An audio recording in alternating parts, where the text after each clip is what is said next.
Hello, welcome to Three Thought Talk. What's up? How are you doing? Hey. Oh, the banner's not up. There we go. Put the banner up. There we go. Warn them about the spoilers. Yes, full book spoilers, and there's bound to be a lot of book spoilers this week because it's a book spoilery kind of bit of weak news, isn't it? So, that was a fun sentence there, Rob. How is everybody doing? This is almost a full crew. And I haven't seen some of your faces in a couple weeks. And, yeah. So, Shelly, how's it going? Things are going good. It is...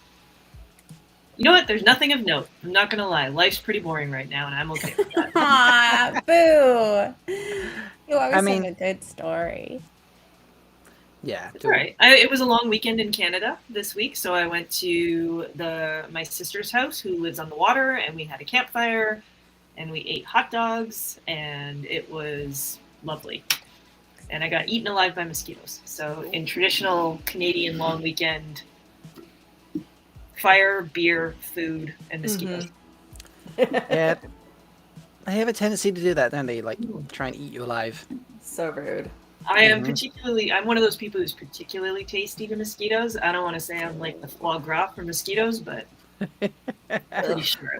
Wise ones are mosquito foie gras. That is. Yeah. now I canon. feel like I have missed out on licking you. That's scary. Have you, I feel like I feel like Jordan I Con last year, should did you have last year? licked her. I am And 99% sure you haven't licked me. Do Okay. not remember having done 99%, that. yeah. I Yeah. have toe. Yeah. Yeah. This is interesting. Okay. Mel, why don't we segue Yeah. into you then? Aside from realizing an absence of licking, hopefully consensually, your co-host, course. how have you been? I've been really interesting. Last week I was on a very long journey. I went to, I think they call it an island. Island? Oh yes, that. I went to that. And I flew on a show wing to get there. And when I got there, they said the islandy was very, very small. And they put me in this roof that was on top of a hill. And so when I looked out the windows, there was water, like I could see it from my roof, which was Wow. insane. It was very crazy. Yeah, a little bit of water I could see from my roof, and then if I turned around, like a stream? Or How are you knowing these words? no, well, we have no. streams in our Yeah. holds. That's If why we build our you- holds that way. Yeah. You know, if you took a whole lot of water and you put it, I mean, when I looked, I could see the sky, and then I could see water in kind of this like long shape, like along the horizon under the sky. Like there wasn't land there. It was very confusing. Having a hard time imagining. Yeah. It's I've- okay. Let's move on because I know Fair it can enough. be very stressful. We'll move on. I've been Anyway, saying this so word wrong the whole time. I've been saying is land ? So, yeah. I thought it was Is there something land? related Is to that what you're asking? Malkier. I mean, Yeah. that's what I thought it was. I was like, oh, it's like I see you land. You know, Mm. that's what I was thinking it was, but apparently that was wrong too. So I mean, Huh. Wetlanders would know. But while Weird. I was there, I met a group of people that had an incredible amount of G. Apparently, in places like this, they're very messy and they don't like pick up after themselves. Like the general population doesn't pick up after themselves and take all their stuff with them when they like go raiding, you know, or move or migrate or that sort of stuff, or you know, go on a long journey. And some people just leave it behind on the ground. And so then there's this group of people that come and pick up all of the stuff that gets left behind and then collect it and reuse it. Like they turn it into new things. And so I met an incredible group of people that did that. And some of them had couldn't walk. Some of them couldn't speak very well. Some of them could speak very well and spoke like 5 languages. And I felt really ridiculous only speaking the common tongue. I mean, that was really embarrassing. And then some people struggled to learn as quickly as others. You know, there was a wide range of people, but they were all incredibly invested in making sure that this weird land bit in the middle of all this water stayed healthy for all the plants to grow and that sort of thing. So it was a really inspiring journey for sure, even though it was terrifying. Mhm. Well, much G and a ramen rattle to you, Mel, Thank you. for that journey. Leigh-A, how has your week been? My week's been really good. Yesterday was crazy, not just because of all of the Wheel of Time news that I'm sure we're going to dig into. There was Wheel of Time news? I know, it's nothing important. Nothing worth talking about. People haven't done podcasts about them already. I don't know anyone who went live yesterday about it. Sorry, so Yeah, it's just like I feel like yesterday there just like all of these things happened all at once, and it's just like it was too hard for my brain to wrap around. And unfortunately, I had so much trouble falling asleep last night because it was just like everything all at once. So, but it was a good day. Very, It very was true. a lot, yeah, but it was a great day. So on all fronts of my life, so very happy to. Brilliant. And then I'm here with you guys, which of course makes everything even better all the time. Aw. Aw. I missed Thank you guys. you. I wish I could have taken you with me because then maybe I would have been brave. Oliver's ears asked if the water was salty, and I didn't touch it, so I don't You did know. not touch it, yeah. I mean, No. Did you stab the water? No, I stayed back. I actually was with a local guide. He wasn't a Fardares Ma. He wasn't part of any society, but he took me to the edge of a sheer cliff that looked down into this water. And it was Wow. really interesting because it was like different colors of blues and greens, but very clear, and you could see to the bottom.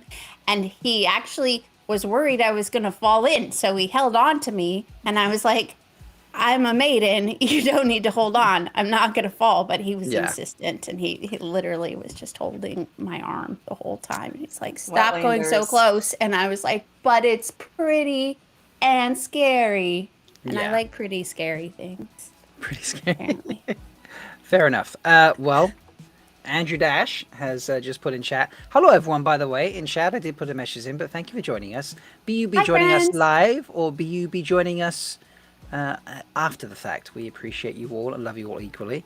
If you are here live and you see a lot of green folks in chat, that's because last week we had a membership explosion, and That was people so were crazy. gifting memberships left, right, and center, and getting memberships, and it gives you access to all the fun emojis that are exclusive to members on the channel here, which you can use post-show and just comment on a video and use those emojis too. So you can have fun with that. But Andrew Dash says, I missed everything during the day, so bring it on, because Yeah, well, and apparently that was- there were a couple of things yesterday. Well, that was what happened. So, like, again, the morning it went mostly well. Dari had chewed through my phone cord, so my phone had died in the middle of the night, so the alarm didn't go off.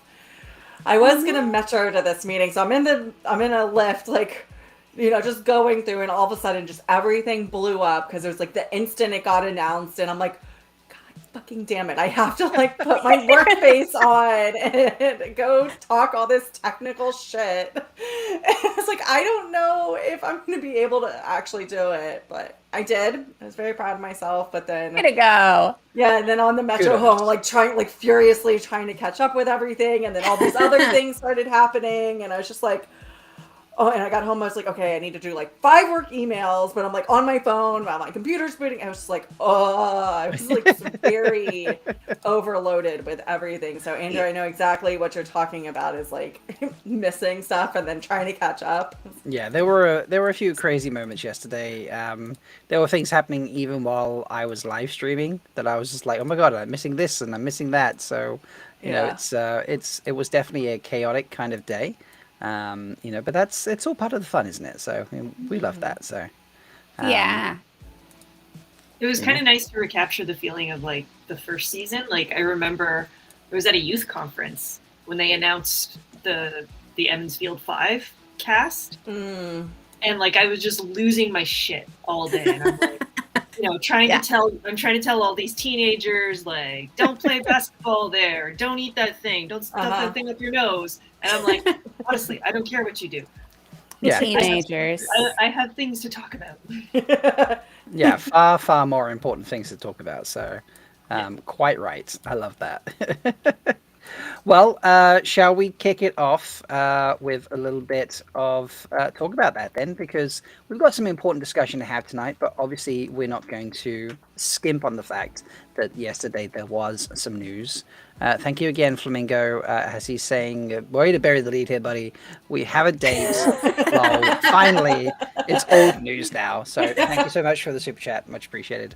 And yeah, we do have a date, and we'll talk about that. But we'll talk about that in the daily. Is that Veil. Malkier talk symbol in one of the new emojis? Yes. Mhm. Oh, I just saw that. So there's a Malkier talk symbol. There is a goat kisser. There's G. There's a butt rock one, which matches the butt rock that's on my stream deck, and then there's a Love, Water, and Shade logo as Nice. well. There will be more coming. I just haven't had a chance in the past week to create any more, but you know there will be more. But yeah, like I said, let's get into some Daily Veil.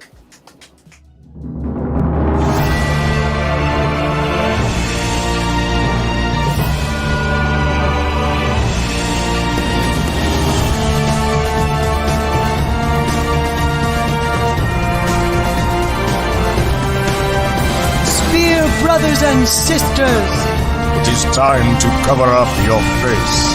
for the wheel of time has news, and we shall dance the spears with it. This is the Daily Veil. You are on stage. And on day 449, you get your answer. There are neither beginnings nor endings to the turning of the Wheel of Time, but Season 2 has a beginning.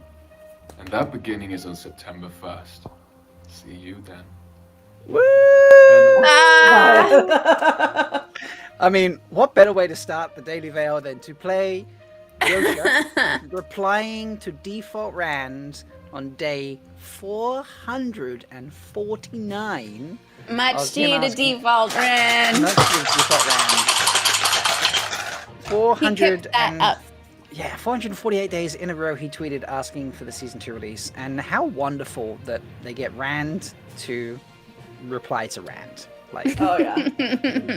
Well, I know we've said it all, especially during the first season. Just the cast and crew engagement with the fandom is incredible. So to have something so specifically tailored that kind of could have been perceived as a negative thing, like a counter on not having a season release date. Like, Yeah. they turned that into such a positive thing, and having such cool feedback. Oh gosh, Default Rand's probably gonna live on that high for the rest of his life. I mean, really, really should. I mean, so I would. Right? Yeah, I would too. It's exactly I'm what I would living do. on the high for them. Yeah, we're on that high right now. Yeah. It kind of, it felt like, a little bit adjacent, like when they announced Bain&Chiad and Avienda, and it was like super ideal. It felt like they were just doing that for us. Oh yeah, for Mhm. sure. And Yeah, it was I just agree. like, there was screaming. I was screaming, like literally screaming, and the people next to me thought I was crazy, And even I was at JordanCon, and they thought I was crazy. Like, that's how insane I was. I mean, valid, perfectly valid. Yeah. So before we dive into too much detail, because there's so much we can talk about, and we will talk about a lot of it, I'm sure. Geeky posted out today a little bit of information that compares Season 1 and Season 2. So much like Season 2's just gotten, Entertainment Weekly got the information to release about Season 2 like they did for Season 1. So their first look, which is where we saw the 7 of them together, was 96 days before the actual release of Season 1. And Season 1's teaser trailer was 78 days beforehand, and Season 1's full trailer was 23 days beforehand. With the release date of September 1st for Season 2, I have the world. I always want to say that when I see EW. Entertainment Weekly's first look is 100 days before release.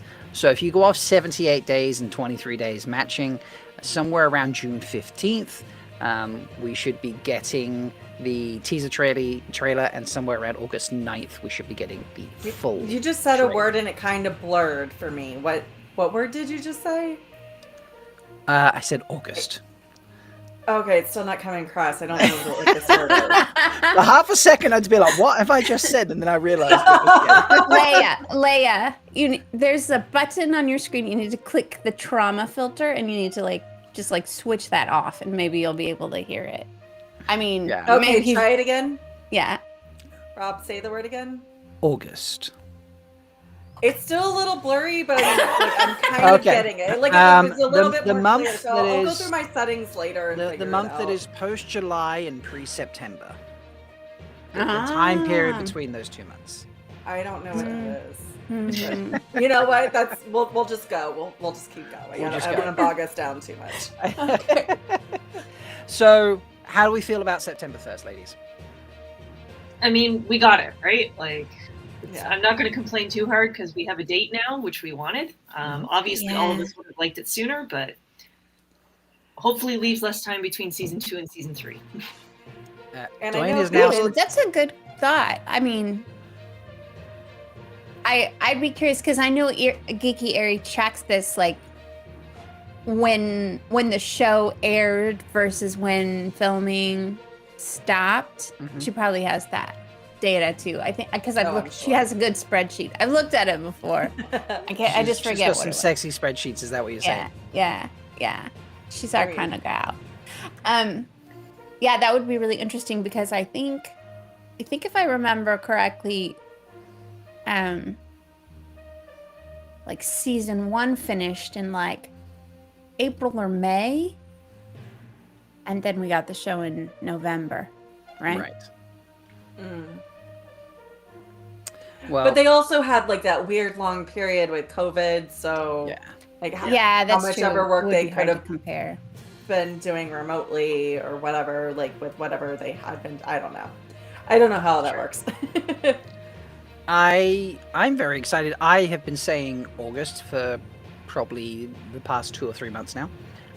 So I feel nice that September 1st it's August, and if it runs off the regular times they release it, will be August in America. So it's a good bit of fun. Sorry, that's Well, that. I'm gonna brush my pre-September. shoulders off. Pre-September. Sorry. Thank you. That was helpful. Yeah. I I'm gonna- was. Go Go ahead. ahead. Oh, I was gonna say I'm gonna brush mine and Bain&Chiad shoulders off because we've been predicting September, but mostly because that's our birthday. Because it's month. your birthday month. It's your birthday. Yeah. Birthday month. Yeah. Yeah. So I was on the November train with Child Bornhold because he predicted a date that's very special to real life Matt Coffin and I was like, wouldn't that be crazy if it was on that date? But I'm not gonna be mad that we get it in September. No. That's much earlier. So It's funny. Yesterday we did try to work out the schedule thing based on a 1 episode drop on the 1st, a 2 episode drop, and a 3 episode drop. Because I mean, I'm going to ask chat, but I think a 2 episode drop is probably realistic. Let's go over and we'll ask chat. But what does everyone think? We're getting a single episode on the 1st? Do we get 2? Do we get 3 like we did for season 1? I honestly don't. I kind of want 1 just so it spreads it out a bit longer. but I also want 3 because I want to watch them all back to back. So because I will watch them, I will stay up however late it takes to watch them all back to back. yeah, if they use GMT again. Yeah, I think that's the biggest issue is when they drop them in big chunks, then I end up staying up super late for them, and I'm like, nah, I'd rather watch Mhm. 1. Oh, September Only 1st is a New Year's Friday. days. Freaking So- sorry, Well- September 1st. gotta is a take Friday. that day off Yeah. for sure. So so people are putting in chat. Feel free to vote, folks. So if they drop us 3 on Friday the 1st, then the 8th episode will finish on November 6th. So that's very Okay. quick. That is very quick. If they do a 2 drop, then obviously that's October 13th, Friday the 13th. And if it's a 1 episode drop, then it will finish on October 20th.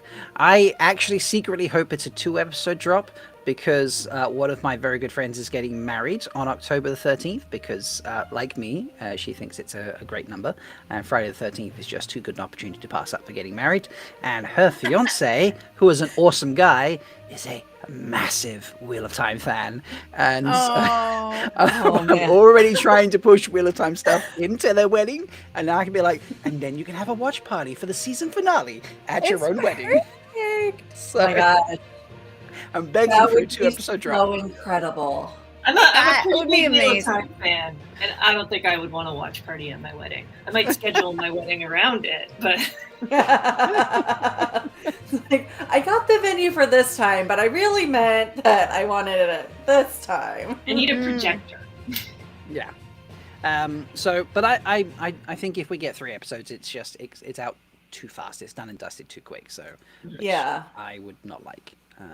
So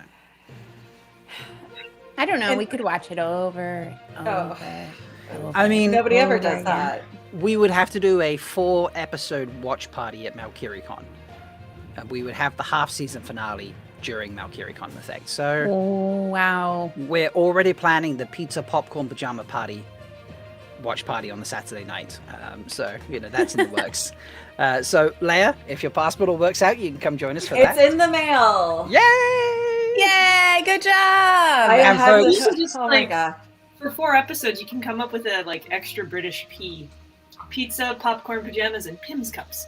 or Yes, something and like then and pins. Yes, we'll figure it out. But yeah, folks, if you don't know what I mean by that, Malkier happens on September 9th and 10th here in Manchester, in the UK, Europe's only Wheel of Time convention. Just want to point that out. And because the season drops the week before, which I did thank the Twitter Chaos, so I was like, whoever picked that, please tell them thank you, because that's incredible. We're going to do on Saturday night. We've not scrapped our plans, but we're changing our plans so we can still do our costume contest and social, but then finish it up with a watch party in the evening on the big screen, or as big as we can get the screen in the room. And we'll have pizza and popcorn and apparently now Pims. We'll just have fun. So you can come join us, get your tickets, and you can be part of an actual in-person live watch party, not just in general, but actually during a season release of Wheel of Time. Like, how many conventions are going to be able to say that? Just us. Sorry, had to do my promo. Yeah, that's true. Just you. So far, they might release it other times during the year. You might get it at JordanCon, you might get it at WhatCon, you might get it at other events. But currently, You just guys are gonna be the first. That's Yeah. pretty cool. That is That's pretty incredible. yeah. So, what was your favorite piece about yesterday, ladies? That was a lot. Lan on his horse. Lan on his horse. Okay, I will go find Lan on his horse. Definitely did not try to make that my work background and then get in trouble from IT. You got in trouble from IT for it? No, it didn't happen, Rob. Oh, What you're talking okay. about. Right, okay, yeah, sorry. My apologies. I don't know why I thought that. But yeah, let's put Lan on the horse. Here we go. That is Lan on the horse there. Mandab looking stunning. Yeah, Lan's doing alright there, I suppose. Mandar just is that's a good looking horse. I thought that too. I looked at that and I was like, dang, that horse is stealing the scene. Yeah. Yeah. I mean, even with Lan in it, there was something about the way he was standing, and his tail is all slightly just poofed out. His hooves just look like I wouldn't want to Yeah. go in battle against It's just those hooves. They look like they could Yeah. Didn't really like the whole situation where there was someone on top of Mandar. That was unnecessary. It's such Yeah. a Wetlander thing to do. Yeah. We noticed yesterday when we were zooming in to admire Mandab that Mandab actually has the same buckles on his on all of his I can't think of the name now, harness and such straps, the same buckle that Lan uses on his over the shoulder sword. On his bridle, or are you talking about it? Bridle. Yeah. So the bridle's the part that goes here. Yeah, but around his face and then on the chest. I'm not gonna be able to zoom in on this, sadly. Actually, wait Okay. one second. Let's see if I can works So in magic. you're saying that Lan also likes to have things strapped to him, much like a horse does? Maybe. Here we go. So you can see. Let me bring That this across. bodes well for Nynaeve. I can't follow that.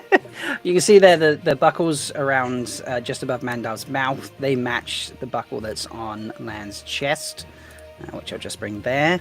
And they're also on the where it comes around on Mandal's chest as well. It's the same buckle. So it's just an interesting matchup between them that he does that for Mandal. Yeah.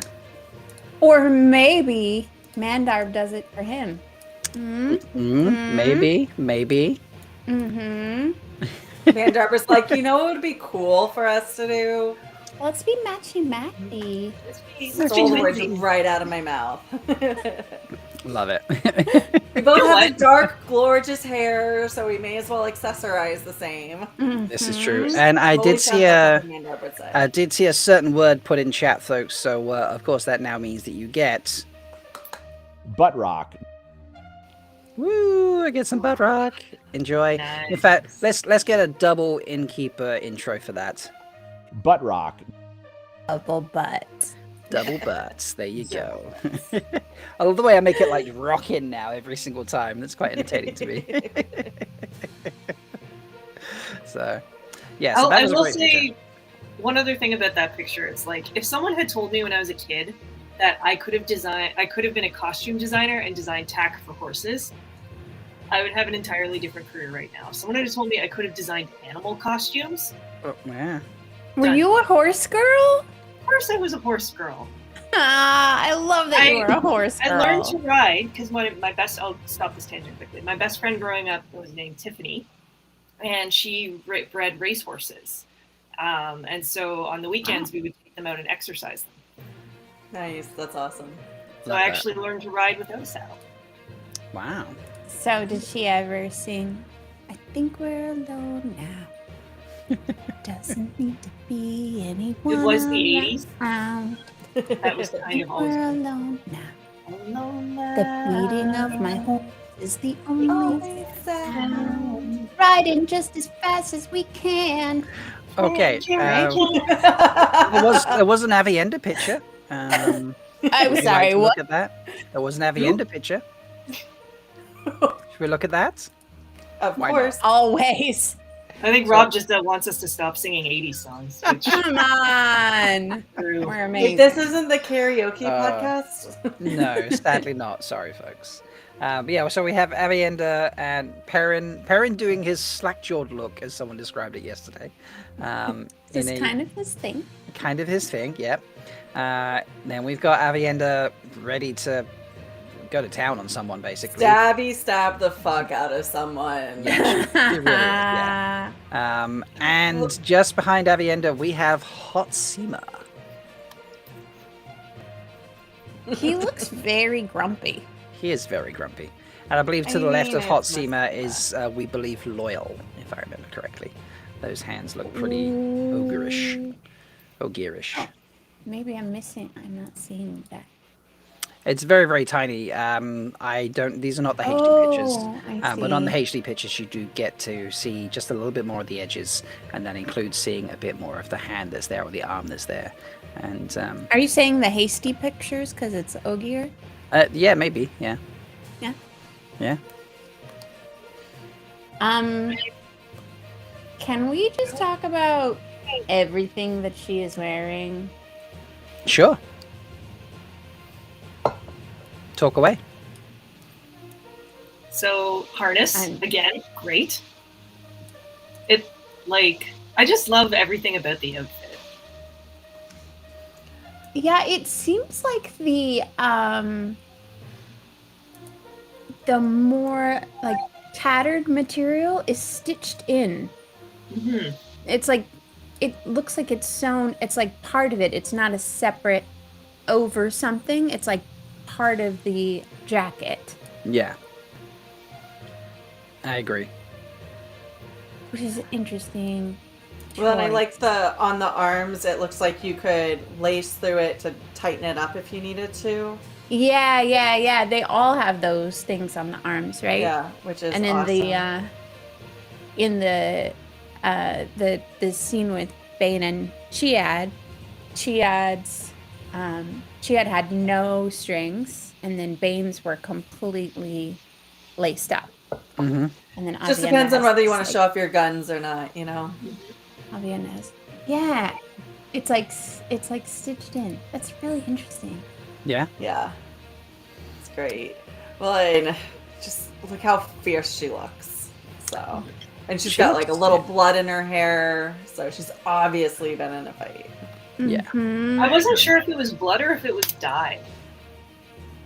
I think couldn't it's blood. think so. Yeah.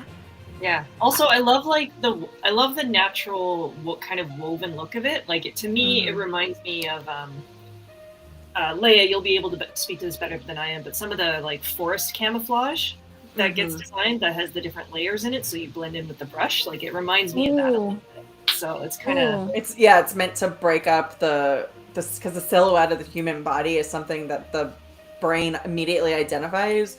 So if you can do things that force your eye to break that up, that's what camouflage does. So, and also anything that you can put off that, that's why you always see in all the movies, like, they put like branches on their heads or something, or, kind of try to bulk up a little bit. It's to not look like that's something that your brain is going to immediately identify as a human. Oh, interesting.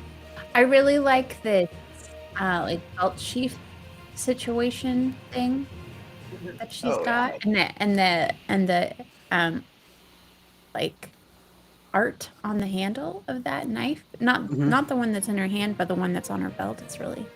I'm curious about that design work. That's there. It's So we suggested yesterday, perhaps it might be. Let me just bring that a little closer. Perhaps things like this is how. So Aiel can tell each other apart without any obvious indicator. Clans, What? whole nine things. What are you talking about? How do you know that? How do you know that? I'm told that you can do this, sorry. But Wetlanders can't tell one Aiel from another, despite they might be from different seps and clans. I feel like So he's perhaps- been hanging out with us long enough that he's finally picking some of it up. I'm picking It's little bits up. weird. Yeah. So I'm thinking perhaps markers like this on the weapons might be one of the ways in which you can easily identify clan and sept. Perhaps this is something that says maidens. Or, I mean, obviously being... or maybe it says Tardad, or maybe it says Nine Tardad, Valleys. Nine Valleys, yeah, exactly. Could be anything of that nature. So, you know. That's interesting. I like that. Yeah, small touches like that. And then the wrist guard for your bow. yeah, That's cool too. So Yeah. many details. very, very cool. So, Yeah, I can't get over that stitching. the stitching is very good. And there was a call for discussing Hot Seema's outfit a little bit in chat. Sure. Let's look So, at Hot Seema. Hot Seema in the I back like there looking looking at hot stuff back there. looking all broody. But this is Broody like a Seema. little sparkly Ooh. outfit he's got on here, isn't it? You know? What do we think about his little sparkly getup? I'm waiting till it shows up on YouTube. Also Yeah, same. fair enough. Yeah. It is definitely an outfit. Yep. It looks like the Shanshan armor. So It you looks think like They wear the red robes, don't they? Why is he dressed like that? What? Because he's Shinaran, so he What's should be Hot dressed Seema more- doing? Yeah. The Shinards don't wear that. That's the Shanshan stuff. I So do you wonder think- if he was like, if they had to like disguise themselves to attempt to escape. Ooh. Hmm. Or we have seen. That's one idea. Yeah, we've also seen like images of some of them being captured, right? Maybe they were forced to take the oath. Yeah, I was thinking some of them, like when the guys go into farm at the end and they all swear the oath so they can just wander around. Perhaps he's sworn the oath and then become a fighter in exchange as well to really sort of blend in and get intel. Well, and maybe they just made Massima Shanchan. Maybe they're really just screwing with us. Oh my God! Can you imagine that? What? No, that's that would awful. be crazy. Just give us one more reason to dislike them, and maybe they'll kill him sooner. That's true. That wouldn't be bad. I do have to say, though, like, the pose he's giving me in that video, it looks like he's trying to sell me a pair of men's underwear. Like, it's very, like... That is an underwear pose can't face, not. isn't it? That is true, yeah. Yeah. I hadn't thought about that, but let's put that back on screen for a second there, folks. Does that look like he's selling underwear? How often are you shopping for men's underwear, Wise One? As often as I want to. There we go. Wear what you find comfortable, folks. As long as you're not revealing yourself and scaring people and things like that, wear what you like. Don't. You should also lick that. Or also that one out. I honestly thought you were going to be like, you should also lick the like button and the subscribe button there for a moment. So. If I was clever, I would have said that, but I'm not that clever. So, folks, if you are new here, please like the video, subscribe to the channel. We're here every week doing Aiel breakdowns and discussions on things. Yeah, and wave in chat if this is your first time in chat. We'd love to say hi. Oh, maybe we can get Massima's underwear as an ad. Yeah, Massima's undergarment for men. There's a cute tavern. That's gotta be one of our make it a t-shirt tavern. It's been a hot minute since we've done an ad. Since what was our last ad? We have an ad in the waiting, and it's totally my fault that we haven't done Viagra. Viagra. Viagra. Yes. Yeah. And before that, was it Maidenhood Maternity? Yes. Yep. Yes. Yep. Yes. I love that. So. Yes, we need to do some. Yeah, we definitely need to do a new ad. Yeah. For sure. We do. Yeah, our sponsors are getting mad at us. Yeah. We haven't. Okay, we so haven't put it out there. Talking about Massima and his underwear obsession and new trending lines, shall we carry on talking about more Shanchan? I'm sorry. What? Frenzy just put in the chat. Oh, what did I miss? I gotta go look. Massima's man's ears. What? Massima's man's ears. Oh my god, that is great. That's incredible.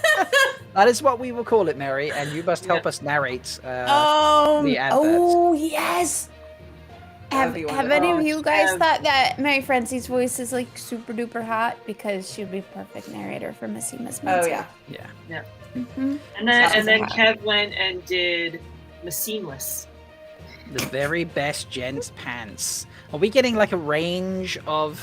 This is the new trend now. Like he has like an entire product line. Yes, is that what we're going for He here? really does. Yeah, he has a full product line here. He is Yeah. diversifying his income streams. So I can't wait to see what the Massima designers come up with for this. And then there's a knockoff brand called Bryn's Britches. here it is. Are you tired of unseemly lines marring your butt rock? Try Masseamless today. I feel like Kev is just like testing all the lines. He's so good. And he's gonna write Wise something One, for us. I do have a G related question or two for this. Like, should we accept sponsorship from someone like Massima? What will we have to do to meet our toe? That's a good question. I mean, money's money, right? Yeah, money is money. I wouldn't mind taking his money. Stab him. Just stab him sooner than anyone in the Wheel of Time did. Like, say, 10 minutes after beginning. meeting him. The beginning. Yeah. Mm.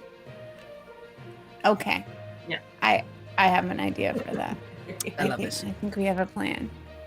Okay, let's I'll take let's talk Shanchan for a second. The Ew. first picture in the article yesterday is this. So we have 5 people walking down just a pathway, looks like inside a castle with all the bricks in the background, I would think. We have very clearly, we think Soroth in the center. We have Ishi to the right as you look at the picture. Behind Ishi we have Loyal, and we discovered yesterday that Ogier have 4 toes. I've got to say, it looks like an elephant's foot, so I'm curious how Hamada's walking in that, but great. And then we have someone behind Soroth, and I can't remember who everyone was suggesting is to the left of Soroth as we look at the picture, but this is a pretty cool photo. What do we think about the Shan-Chan look? I mean, I hate the nails. I hate how much I like it. I know, it's so incredible. It is pretty amazing. We, thanks to What Series, we are, or they are quietly confident, and well, they're quietly confident, and then I've had it verified that this person to the left, which I'm going to highlight just now, that is Jessica. Now I'm terrible. Jessica Boone, is it? You've had it verified. I've had it verified. I wonder who is married to Jessica that might have verified it. Let's just say that a certain flaming goat-kissing person said that Shan-Chan was pretty damn hot. So she's pretty fantastic. And I didn't even look at Watt series, and I knew this was her. So Yeah. because I made the ear database and I compared the images there. You're in the ear database. Right. Okay. Yes, the ear database. I love that. So So that outfit is fascinating. They've done the half-shaved head, yes. which Yes. kind of cool. Her jacket looks like snakeskin, which It does. is, or dragon skin if you want it to really be. Ooh, I love that. Rockin'. Is Yeah. it made from Rockin'? Maybe it's rocket skin. Ooh. I'm trying to see how close I can get zoomed in on this. Like So- that's bonkers. And then if you look, like they've even got like the intricate designs around her neck. Yeah. And she had lip tattoos. Yep, there's lip tattoos going on there. At least chin ones, right? Yeah. Or does she have some on the top too? I see the chin ones. I think I only see the chin ones. But yeah, it's just incredible. And she's got spare drinks on the top of her head and the side. Very smart. Like what a Right? creative way to carry your beer cans. Yeah, a good way to keep your water cool because you're insulating it, right? So that you can always have something to drink. That's good. This whole outfit is incredible, isn't it? There's the Oh god, detailing. yeah. And it does look, as you Yeah. get down further, it really It does look like scaled. rockin' skin. Yeah. And all the pleats and the flowing Fascinating. nature of it, it's stunning. And I like the poofy shoulders. yeah, the poofy shoulders and the footwear we noticed. I'm sure this was brought up. Look at those sleeves. but like she's in like clog style things that are mentioned in, is it Tier, where they're walking through the mud and they put on these Yeah. wooden Yeah. clogs to get around. She's wearing things like that. Let's see. So I've Wait, gotta those aren't clogs. Those are like Those are Japanese platforms. like yeah, platformy shoes. There we go. platform geisha shoes. shoes. Yeah. They remind me of like Oh, geisha, yeah. geisha shoes. To make them a little taller. The Yeah. little like clip cloppies, because clogs cover your whole foot, right? Yes, I they're think meant to the keep tier your ones. well, because clogs you are already wearing like house shoes, and you Put your put the clogs toes in on it. to protect your shoes and your socks and keep your feet dry from mud.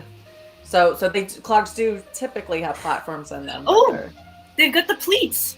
They put the pleats in. Mm. I remember that specifically about the Shan-Chan outfits, is that they had all these pleats. Yeah. Lots of Yeah. pleats, especially Aginan's pants, right? She had these super Yeah. pleaty Pleaty. PT pants. Pants. PT That's hard to pants. say. Yeah. So I don't know if you guys know much about Scottish traditions, but the pleats and the kilts used to be put in, like a wife would pleat the man's kilt and then tie it.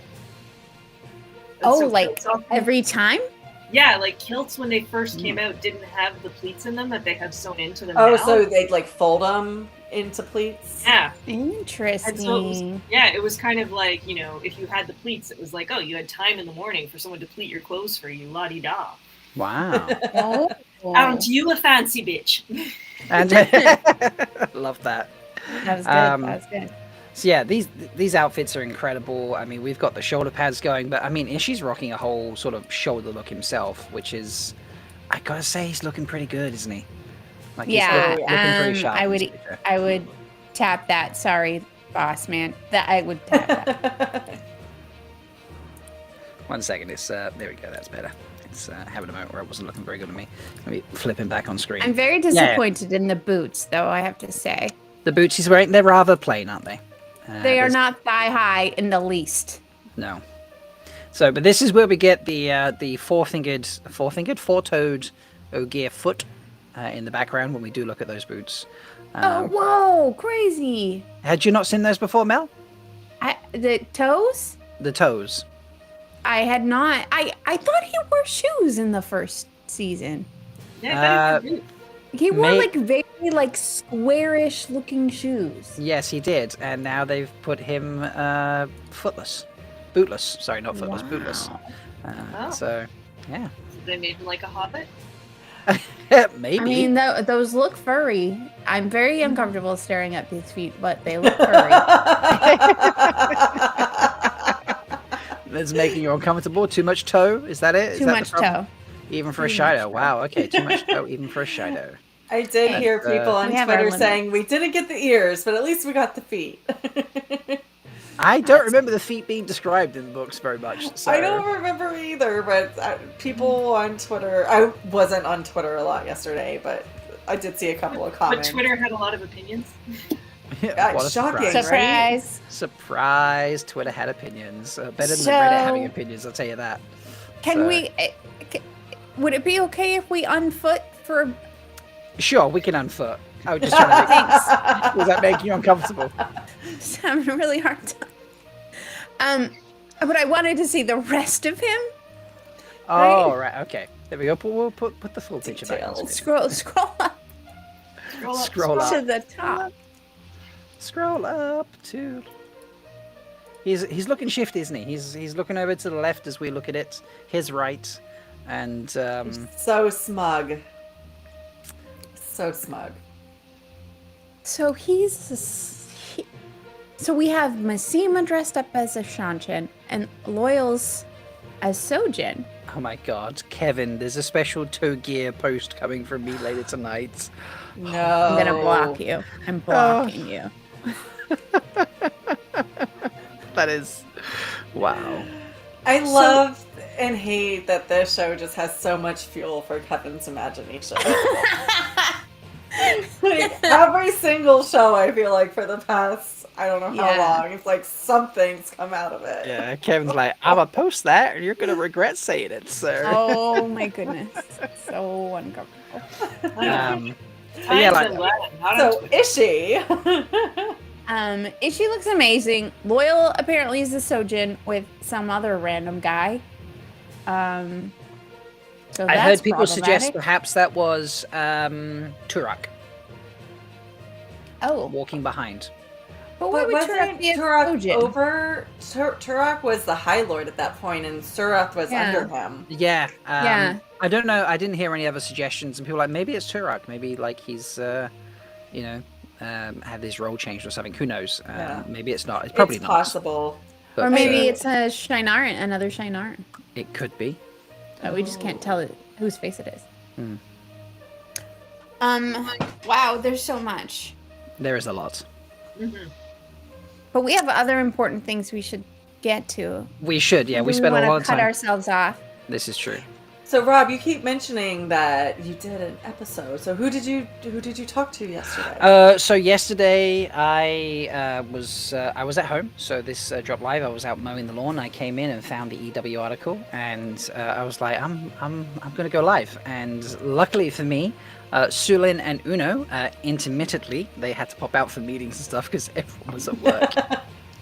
Hopped on and off and helped me analyze the pictures, and we played the video that we played at the beginning from Yosha, and we went through some tweets and things, and had a lot of fun. So you can go check out that stream. It was on yesterday. Just go back in the channel, literally out yesterday, and we went through every single picture in detail, zooming in and out as much as we could, and yeah, had a lot of fun doing that. So, but we have a lot of things we want to talk about tonight on top of this. So, we will transition away from the Daily Veil. So Well, sorry. do we have folks. one more not pseudo Wheel of Time-ish? Or were you going to do Beth's thing later? I was going to do best things later. Okay. So I'm going to hand it over. Let me change the music first, folks.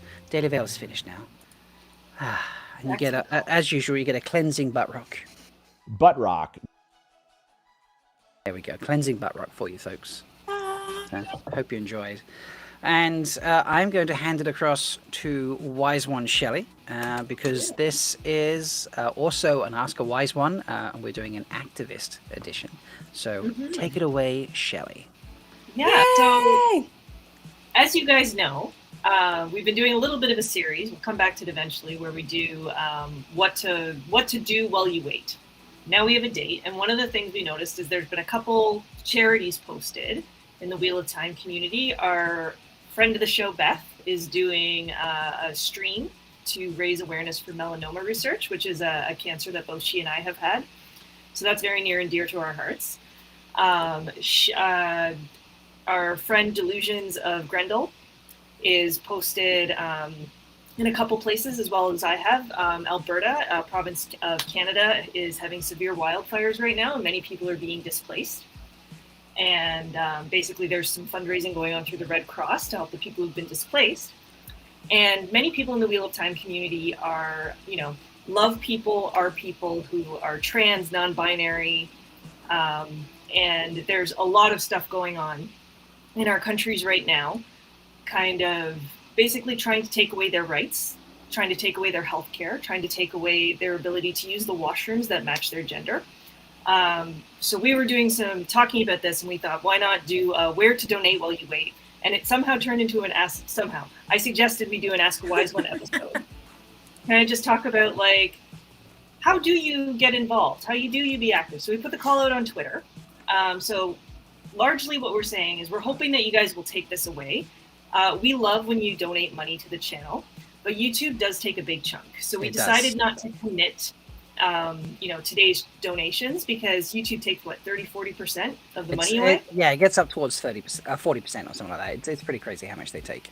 So yes. So what we're going to suggest is, if you were thinking of doing a super chat for us today, take that money and go donate to one of those charities that have been posted in the Wheel of Time community, or find a local PFLAG or another trans activist organization that's fighting against the anti-trans bills happening in your state. And so we decided to do a kind of Ask a Wise One about how to be activist. And so we're going to tell you some of our tips today.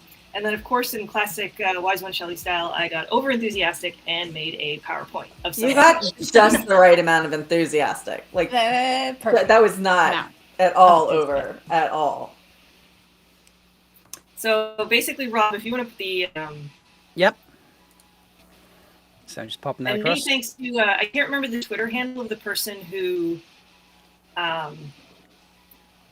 responded to a lot of these. So my apologies, but someone gave us the majority of these questions. Was it Grumpy Old Man Jack?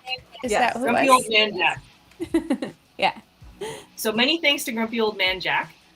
So we're doing a special edition of Ask the Wise One today with a PowerPoint. And basically, Rob, if you want to go to the next thing, you can. Yep. Do you want to read the first question? It's quite short. There's not. Oh, you mean how do I contact my clan chiefs, aka my elected officials? Yeah. So that was the first question. How do I contact my clan chiefs, aka my elected officials? Yeah. So I'm just waiting for the slide deck to catch up, because I closed my version. I'm gonna vamp for a minute while I open Google Sheets. We can vamp for you, Shelly. Thank you. Yeah. Because my computer's going super slow. Yeah. That's so okay. There's so many different ways to participate as an activist, right? You one of the things to always remember is do something, right? You don't have to if you don't like calling people on the phone, you don't have to call people on the phone. There's many ways to reach out. There's many ways to support, And any step you take is a step in the right direction towards helping this community that's being, needlessly targeted. Did it open yet, Shelly? Of course not. It's taking a long time. So what will come up on the PowerPoint is we've done oh my God, safer sign-in with Google.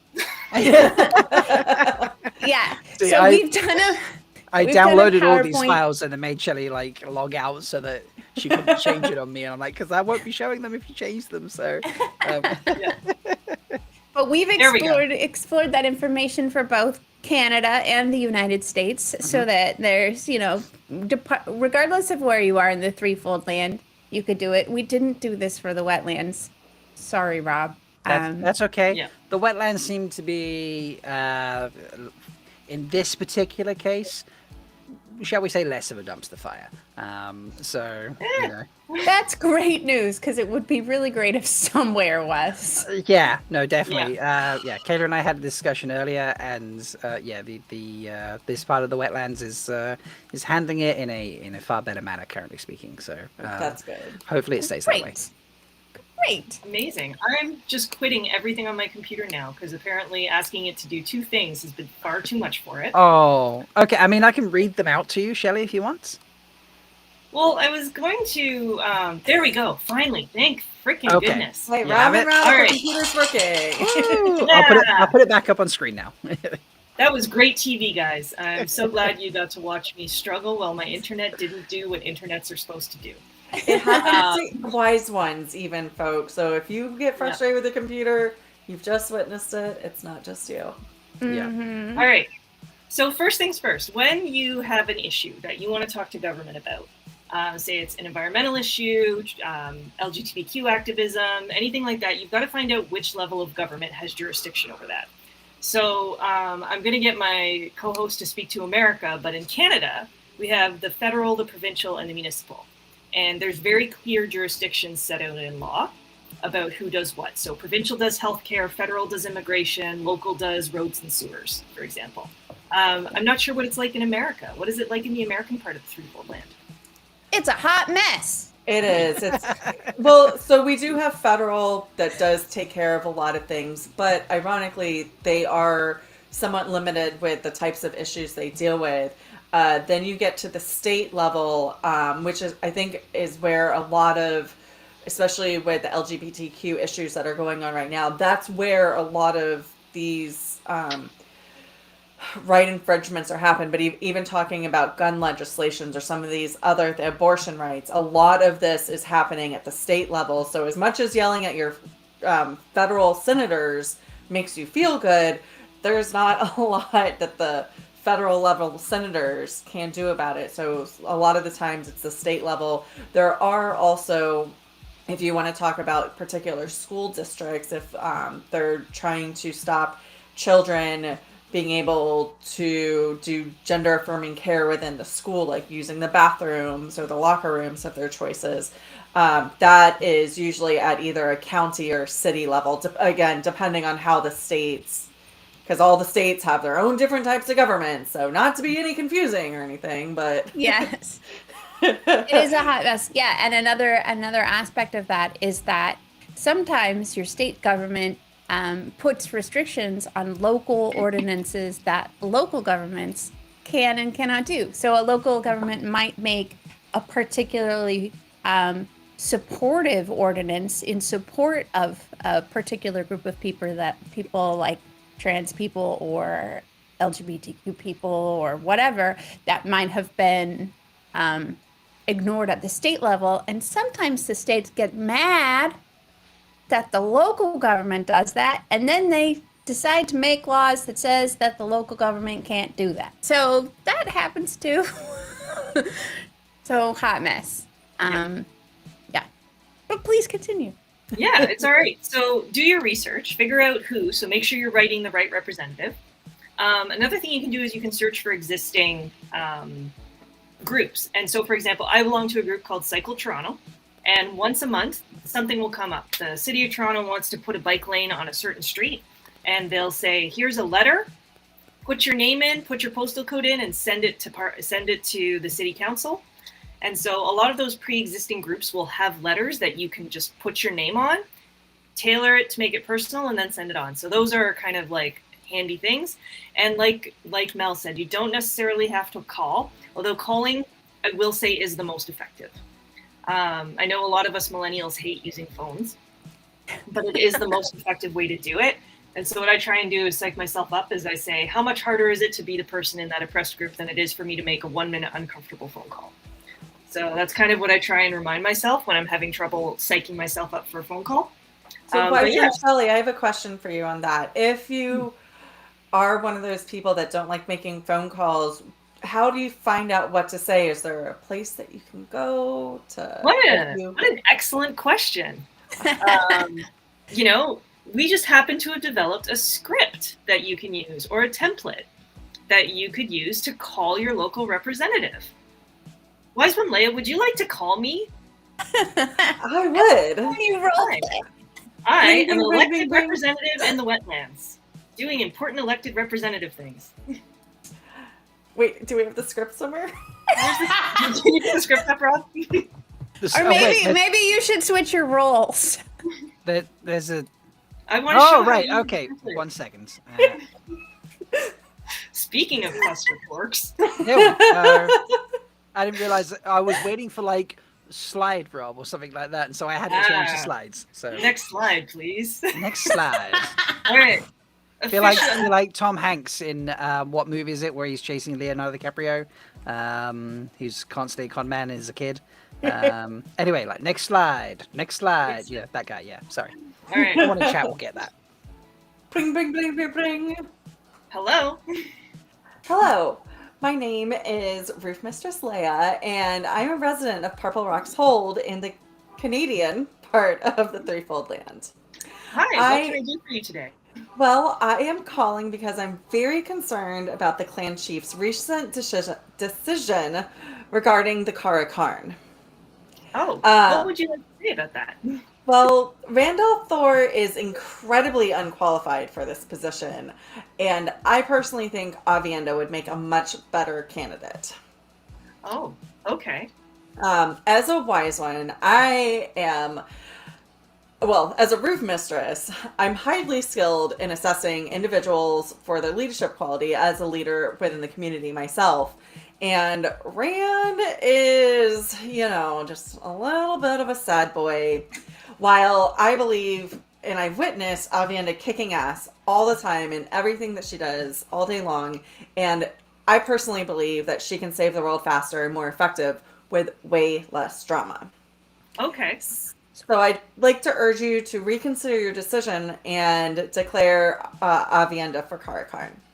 Okay. I do appreciate your time. Thank you. I'll make a note of that and send it on to the minister. Thank you. Click. Click. Click. And scene. And I'm just gonna put the previous slide up because obviously I didn't realize and that one wasn't on, so that's up there. Obviously it says be polite. Staffers screen most of the emails and they'll delete abusive or rude emails, and they'll also hang up on rude phone calls. Be specific, like you've just seen Leigh-A be there. Name the bill, policy, or legislation directly. Offer specific actions that you would like to see taken, like support the bill, do not support the bill, amend the legislation, repeal the policy, things like that. And follow up. Don't be afraid to contact again if things don't change or they do change in ways that you didn't want them to, or if you haven't seen your elected official represent your position. And just know, typically, because I live in DC, I deal a lot with, or I know a lot of federal level staffers, but typically they do log every single phone call. So they will take your information. And so the more of those types, and they'll specifically list what your concern was, and they build it as a data set of what their constituents are concerned with. So calling, even though sometimes it is uncomfortable, it doesn't take a lot of time, and it does build up that statistical data set very quickly for them. So, and they're able to go to their elected representatives with, here are what people are actually concerned about. So it might seem like such a quick, easy Band-Aid to rip off, but it actually does provide a lot of statistical data for the staffers to give their, whoever, the politician. Again, speaking specifically for the federal U.S. level, I'm sure that trickles down, though, to a lot of the other, like, state, provincial, whatever. Yeah, same thing in Canada. Before I was a wise one, I was a lobbyist for 7 years. So this is kind of how I've gotten some of this experience and how to do this. So same thing in Canada. I know they log everything, they track everything. Mm-hmm. And by the way, they do also track if you call specifically and like personalize your stuff. Mm-hmm. That's interesting. Yeah. As opposed to just complaining. And while it does help, sometimes it feels good. Like living in DC, if I called Senator Cruz's office, like they'll log it, but they're not necessarily going to care because I'm not. Why would you do that? One thing. I have to do that. Yes, you have to do that.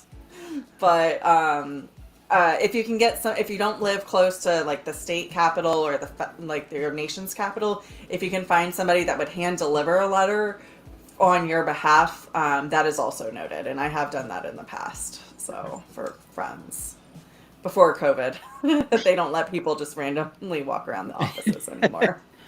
So. Understandable. So in my state, there sometimes, at least at the state level, I mean, you were talking about federal, but at the state level, there are sometimes multiple bills that are covering similar topics, right? So you can, so if you can find out, like the name of those bills, they usually have some sort of indicator, whether it's a House bill or a Senate bill, and then some sort of number afterwards. That can like shorthand you all the way to the right tally mark on the list to make sure that you've got the noted thing. And and I sent a message to one of my state representatives with like, because it's Texas, 20 or 30 different anti-trans specific pieces of legislation where I had looked up the numbers and tracked them all. And so no, don't support those. I'm going to ask the question now. There's probably folks out there being like, this is amazing, but how do I find out how to contact my clan chiefs? Well, what a great question, Rob. Go to the next slide. First of all, move to the threefold land so you have clan chiefs. Yep. We may not elect them, but we hold them accountable. So I'm not gonna go through all of these, but we'll share a link to this slide deck in our Discord. All of these links currently displayed on screen are in the description, and they are listed in groups so you can tell where they came from and what the purposes of the links are for. So if you want to use any of these links, they are in the description of the video stream right now. Yeah. So for America, we've collected all the links for all your various levels of government. Rob, you can go 2 slides ahead now. 2 slides ahead. Oh, okay. 2 slides. Because this is federal and state level, and then local is on the next slide. And then for the Canadians, all one of you, Dan, looking at you. There it is. No, I've got the bot, the other resources. That was the next slide, the resist. Oh yeah, and then Mel sent us this great one. This is just like an automatic texting bot that tells you how to get to. Generally, it sends text letters for you on different issues, and it CCs your email, so it's pretty cool. And then, if you want to go then to the Canadian slide. Yes. Okay, sorry, I'm good at this. Canada, like I said, has 3 levels of government: federal, provincial, and municipal. Every provincial government is an MLA except for Quebec and Ontario. So member of Legislative Assembly is what you're looking for in all provinces except Quebec and Ontario. In Ontario, you're looking for member of provincial parliament. And in Quebec, you're looking for your member of the National Assembly or National Assembly membre, whatever. I've also included Canada's 2 official crests, just for people's learning. But yeah, so pretty easy to contact. In Canada, there is a specificity though. You want to contact the minister's office for things relating to legislation and not the constituency office. If you contact the constituency office, if they're good, they will tell you to contact the minister's office. But the constituency office is for issues with your birth certificates, issues if you can't, get your EI or your ODSP or any of those things. So it's very specific. All ministers in Canada have two offices: their constituency office and their minister's office. Call the minister's office on things. Wow. Sorry, I know it's a bit confusing, but it's the way we work in Canada. We like to make things a little more complicated. That is, well, thank you for explaining it. So, because if you don't know the difference, you're just going to get stuck trying to find your way through the system, aren't you? So yeah, and a good constituency office will say this is not our issue. Contact this email, but not all constituency offices are good offices. So do your research. Fair. Mm-hmm. Wonderful. The internet is your friend. It is. It and is. then save information, because inevitably, we're kind of focused mostly on the LGBTQ issues tonight, but there are so many issues. So just save that information, because it'll be handy. And MJ Daniel brought up a great point that you don't have to just call about negative things. You can call and tell them that they're doing a great job if they are in supportive of causes that you support. And I think sometimes we do get focused on the negative, but empowering the people that are fighting the good fight, sometimes just that little bolster that, you got 100 phone calls telling you you're a piece of shit, but 2 people called and said you're doing a good job. Like, give them something to hang on to. Yeah. Yeah. It's very true. Still people. They're still people, right? Yeah. Sure. And Mel, we you put said them that in these positions. you said that bot that you found also sends positive messages as well as. Absolutely, yeah, because you can send it. What a ResistBot is called ResistBot because it grew out of the movement to resist some craziness that was happening between 2016 and 2020. I don't know if you remember, but it's just a tool for connecting with your representatives at the local, state, and federal level. So you can send any message that you want, and also sign on to petitions that other people have started to give them a bigger boost than what you might be able to independently contribute on your own. Yeah. And letters, phone calls, all of that. I'm sure would get the wise one stamp of approval. Absolutely. So, speaking of these people that are people, Shelly, how do they become these people? Oh, man. So someone asked this question: how do you become a clan chief yourself? Among the Aiel, it's pretty simple. We have a place you visit, and it tells us whether or not you can be a good one. That's about all I'm going to share about that. In the wetlands, it's so much more complicated. So basically, we start with research. I say a lot of the websites say to start local. The thing with municipal and local government is that's where you do have the most impact. You can see your stuff, you're closest to your constituents, that sort of thing. So it is often a good way to get into it. Volunteering. I always say start. So I'll share a story. I was thinking of running for office about 3-4 years ago.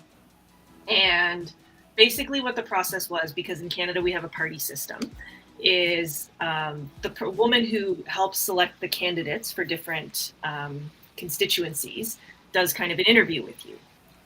Why are you thinking of joining our party? Why are you thinking of running? What do you think aligns with your party? And then the question I didn't expect was, how many of your family and friends do you think will support you? And now it was interesting because I was considering running in a constituency that I don't live in, but I would have moved there to run and if I'd won. And the reason they do that, and this is something that I've learned is across the board, is they always expect you to kind of mine your own contacts for fundraising and votes. And so you really have to think about that. That's something that I was like, oh, I'm going to have to be asking all my friends for money. I'm going to have to be asked, there's a lot of fundraising. You have to really think about that aspect of the job. The campaign is not just going out there and talking about policy issues. It's literally asking people for money nonstop. And in governments where you have a party system, it's all the time because your party is always pressuring you to raise more money. Excuse me. So that's something I really wasn't expecting. And then the other thing I did is I read a couple memoirs, and I kind of spoke to a couple politicians who I knew from my lobbying days and said, what would this be like? What am I looking for? They gave me some really good advice. One of my favorites was this book called Minding the Public Purse by, I can't remember her name, but she was the finance minister in Saskatchewan during the 1980s recession. And she talked about what it's like to be a woman in politics. She talked about what it's like to, go through a really tough recession, all those sorts of things. So I say really get out there and research what it's like to be a politician. And then basically what I did to help answer this question, because I can't answer it for you. You have to figure out what it's like, but I put up a slide with a bunch of resources about how to run, what it's like to run, organizations that are helping people from different groups run for office. So there's a lot of pushes to get more women in office, more racialized people in office, more LGBTQ people in office. And there's a really great podcast from Canada called No Second Chances. Sorry, Rob, it's on the next slide. No, I've already got that slide up. Don't worry. Okay. And basically it's all about all the women who became the first ministers in Canada. So our ministers in Canada, the prime minister is the leader, your president, and then we have the premier who runs the product. So they're both first ministers is what we call them. And so the slide I've got up has some of the first ministers that are interviewed in that podcast. And I will note the woman on the bottom left, Kathleen Wynne, was the first queer and female premier of Ontario. And so hearing stories like that, I think are really awesome to kind of either inspire you, make you really know what you're getting into, because she dealt with both the homophobia and the, being a woman in politics. So, I didn't necessarily agree with every policy position that she put forward, but we had a really good working relationship, and she trailblazed. So I think it's really important to kind of hear those stories. And even if you're not a woman running for office, if you're a man running for office, they can tell you what it's like. They can tell you about the process. What is it like to be a first minister? What is it like to be a backbencher? Because being a backbencher is a very different experience than being the party leader. And if you get into politics, statistically, you're most likely going to be a backbencher. You're not going to be one of the people in caucus. So just be prepared for that. And there are people who absolutely love that because they're like, hey, this is me. I get to talk to my constituents. There was a guy named Toby Barrett. He was a progressive conservative member of provincial parliament here in Ontario for years and just was like, to heck with caucus. I just want to be able to say what I want. And his constituents loved him. He was respected by all parties. So there's lots of different ways to be a politician too. Amazing. Yeah. Yeah, in the US, obviously, the people who are the most bombastic, the people who are the most talk the loudest or say the most egregious things, get the most airtime, right? Gets the most attention. But there's so many more representatives that are just quietly doing the work of serving their constituents and doing the collaborative work that's in the background that doesn't get as much airtime on any way of you consume media because it's just these people work together and they came up with a bill and then they push the bill through. I mean, it's not as good of a story, so it doesn't share out. But there's so many more of those people than the people that we see portrayed in the media all the time.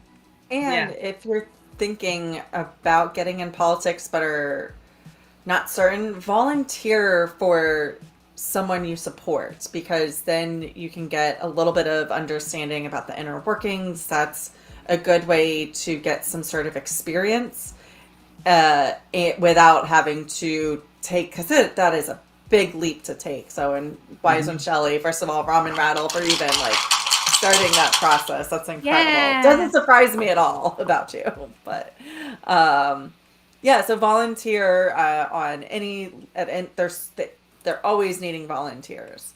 And I lost my train of thought, and I'm just going to end there. Thank you. That's okay. And with volunteering, at least here, I volunteered with a political party for years, and there's so many ways to volunteer and be politically active. So volunteering with a political party was its own whole thing. And, that burnt out, and I needed a break. So now my volunteer work is I work 3 times a year, an environmental group in my neighborhood. So this is a 4-kilometer block. Does a waste reduction day where basically people bring their old stuff. We bring it to a value village for them. We have a bike repair shop. We have a repair day. So it's like a 3-day event of waste reduction, and I volunteer at that. And that's all I do. And then when I have the energy again, I'll go back into politics. Like, there's so many ways that volunteering can happen that you don't need to worry. You don't need to be the one behind the scenes. They need people knocking on doors. They need people stuffing envelopes.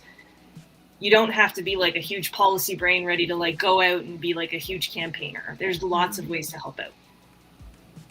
Absolutely. Agreed. What's next on your slide, Shelley? What is next on my slides? Let's see. Oh, how do I research bills? So, Yeah. I mean, I kind of dialed it in with this one, but Google, YouTube, political websites, obviously fact check, make sure you're, double check, because YouTube has many people with many opinions on it. I say as we're on YouTube. Mel was kind enough to share the legislative calendar, which is super helpful. So that will tell you when bills are going to do, when sessions are closing, all that sort of thing. So that's really specific for the U.S., correct? Yes. It is. I don't know. We don't always have from the US. I love the way you said that, Mel. Like, it is. Like, it was like... I was like, I found something. I contributed. I was helpful. You contribute a lot, Mel. Don't say that. Like, super contribute. I would say one of the best ways too is to like learn how your government works. I don't want to speak for America, but I know in Canada civics educations can sometimes be lacking. Because I've been a lobbyist, because I've been involved in politics, I have a better understanding of it than most people. But there are courses you can do on open government to understand how government works. And I think it's really important because a lot of the bills we don't like get through in parliamentary tricks. So I'm saying parliament. I know it's something different in the States, but I'll give you an example. In Canada, they'll sometimes do what's called an omnibus bill, where they just throw a bill that's so big with such a quick deadline that everyone doesn't have time to go through it and respond to it. Even though we have a mandatory public consultation period on a legislation, they'll put out like 1,000-page bill, and then buried in like paragraph C of subsection D2 Roman numeral I4A will be like and by the way, trans people have to use bathrooms that match their genitalia.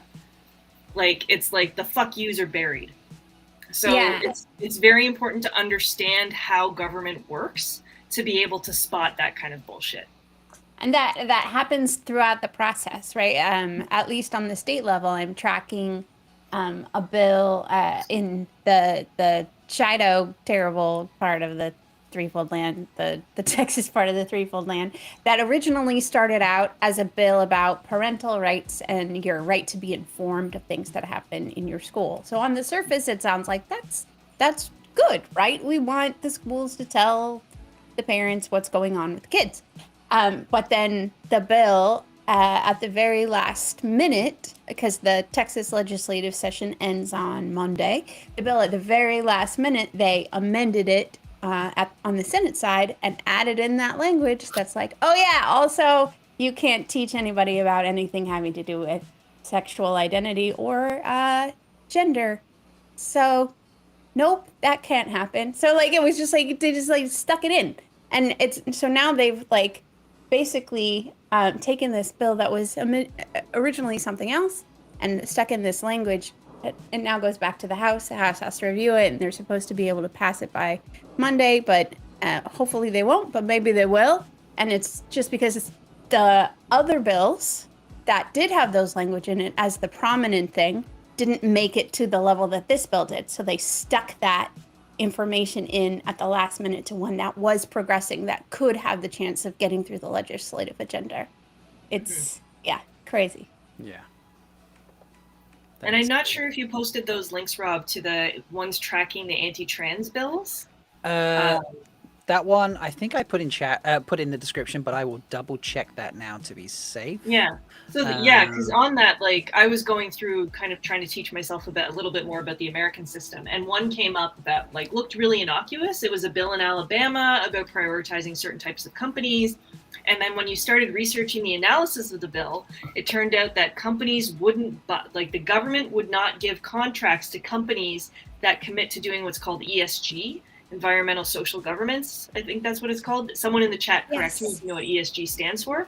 That's which correct. basically is like, if a company is boycotting other companies because they're anti-queer, the government will now not contract with them. Like, it was kind of a weird, like, when you followed through the logic.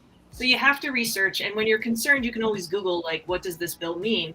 And ChatGPT, which, you know, there's issues around AI for sure, is good for sometimes throwing in the language of a legislation and asking it to summarize for you in simple terms. So that is something that I know a lot of people are doing, even in government now, is they use chat to kind of quickly summarize a bill for them. Mm-hmm. Amazing. I can confirm that that is in the description of the video right now. So, Beauty. And And then then- Wetlander. I just want to go over the other two sources quick because they're ones that I didn't know about until about 3 years ago, and they're great. Mhm. So there's often reporters who have a beat. So for example, in Toronto, there is a reporter. His name is Matt, and his whole thing is City Hall politics. And so he has a newsletter. It's $50 a year, and he sends you an analysis of every city council, every group meeting, every committee meeting, every bill that goes through city council. He does neat statistical analysis. Like, it's super cool. So if you have a reporter that does like a particular beat in your town, look and see if he's got a newsletter or like an independently paid newsletter, because apparently that's fairly common. And then the other thing is academics who study public policy will sometimes have Substacks where they post articles. And this was another good one. So there's the one I follow is this really interesting lawyer, policy analyst, professor in Hamilton, Ontario. And she does all competition law. So any piece of law that touches on competition, she does like a big analysis of. And it's super interesting. And so you'll find people who are interested in things like that, and you can sign up for their newsletters, and they are probably the single best tool I've had for finding out how to really understand the impacts of legislation. amazing. That's awesome. Mm-hmm. Thank you for those resources and things, Shelley. We do have, we did get a few like actual questions as well, which you've answered. So the first one, someone has asked, how to find your representative's house and how do I know if it's legal to use a bullhorn is the first question we have here. And you've answered this for us. Yes. I'd put that on I the know. screen there. Rob, would you like to read our legal disclaimer? I can read the legal disclaimer. So, Threefold Talk does not endorse individuals going to the houses of elected representatives and using bullhorns. However, Threefold Talk does advocate going to protests where bullhorns are in use. However, Threefold Talk always suggests handing over the bullhorn to the people affected by the issue you are protesting. Should you be at a protest where noise is appropriate, Threefold Talk also endorses the use of drums, air horns, I can never say that word. Vuvuzela. Vuvuzelas, Vuvuzela. thank you. Shakers, tambourines, and 80s lesbian protest punk. Use your judgment, listen to the organizers, and stand respectfully when the elder is speaking. And that last part might be very specific to Canadian protests. We often have Indigenous elders at our protests. And just a piece of etiquette, if there's an Indigenous elder at your protest, when they're talking, it's very polite to stand and speak and not do other things.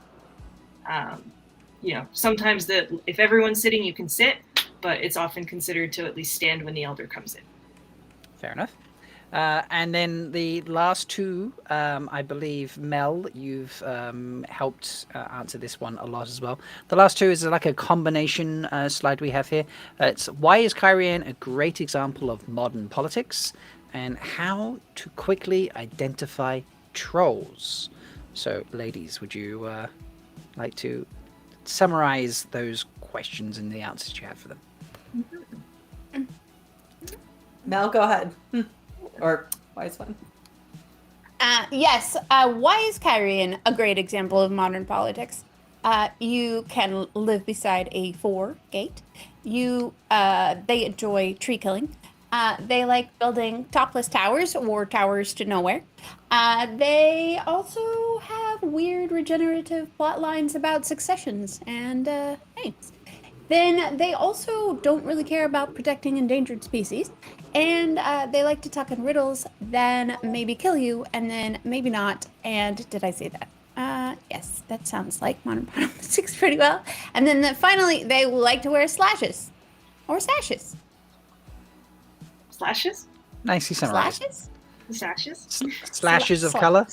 Slashes Or sashes. I think she just wanted a yield terminology in there for weaponizing something.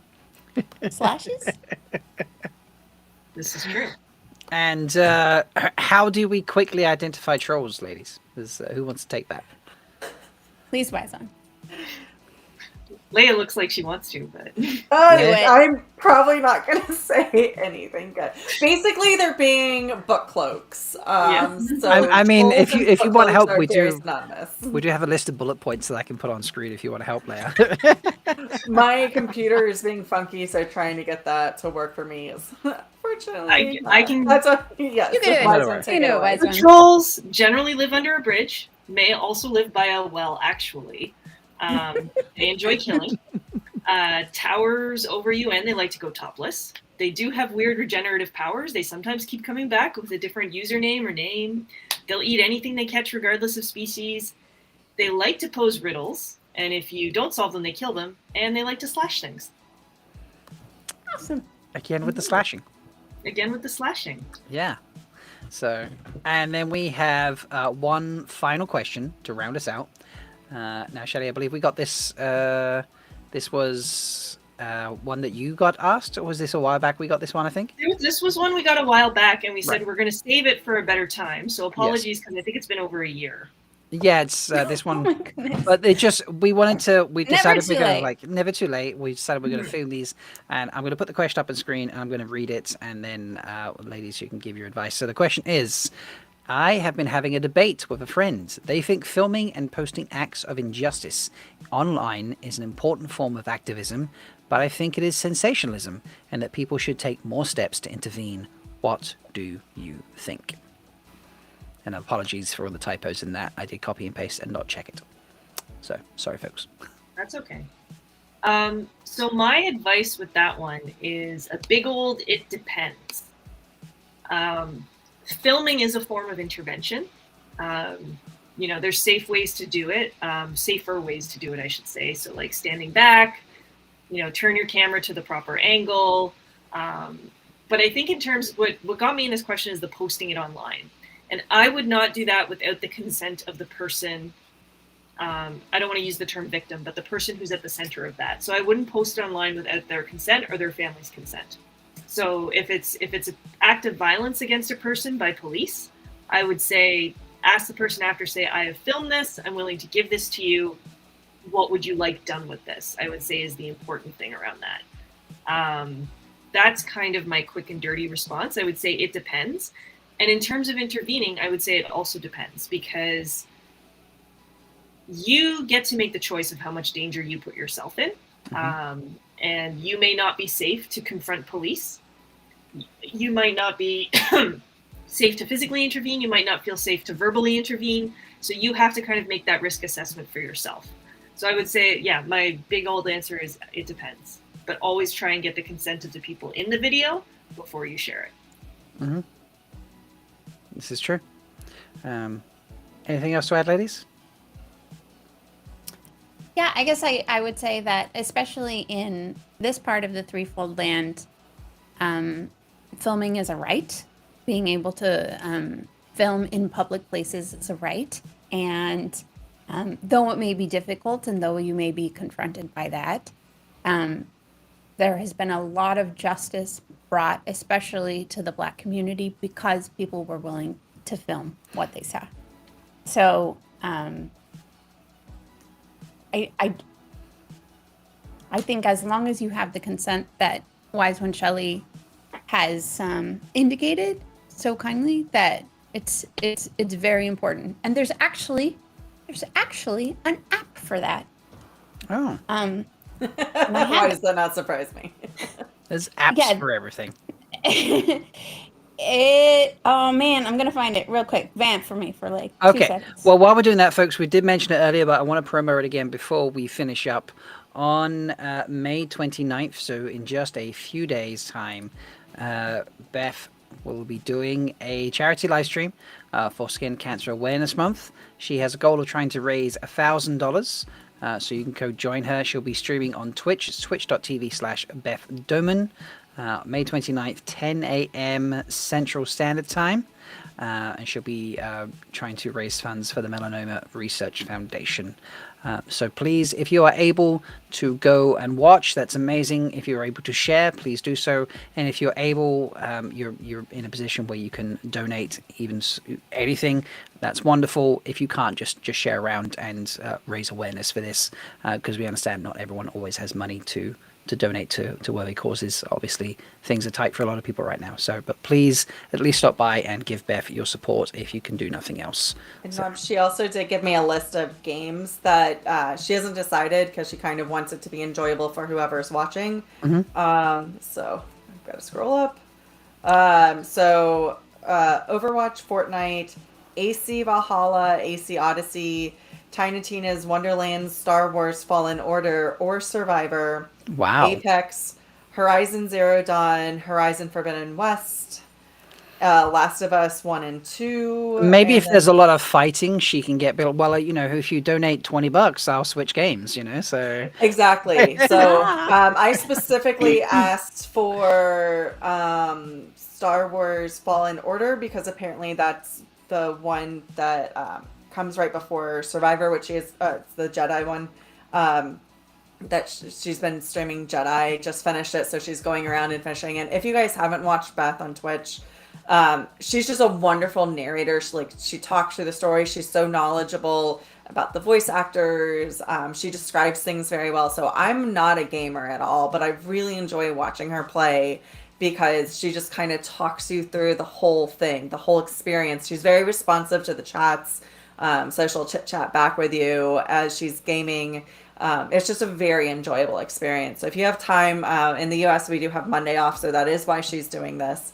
And as both Shelly and Rob mentioned, she is a survivor of melanoma, so this is a cause near and dear to her heart. So even if you can't donate, just pop into Chad and hang out, because I think a bunch of us, and Brother Zachariah is in there often. There's a lot of people who pop in from the Wheel of Time community. She does brag about us all the time. So yeah, you're getting new Wheel of Time fans out there because Beth's doing the lights work. So, amazing. That's awesome. So anyways, I love that. Off my Plus soapbox. it's Beth. Yes. Plus it's Beth, who was Mirror World Melindhra. Yes. So yeah.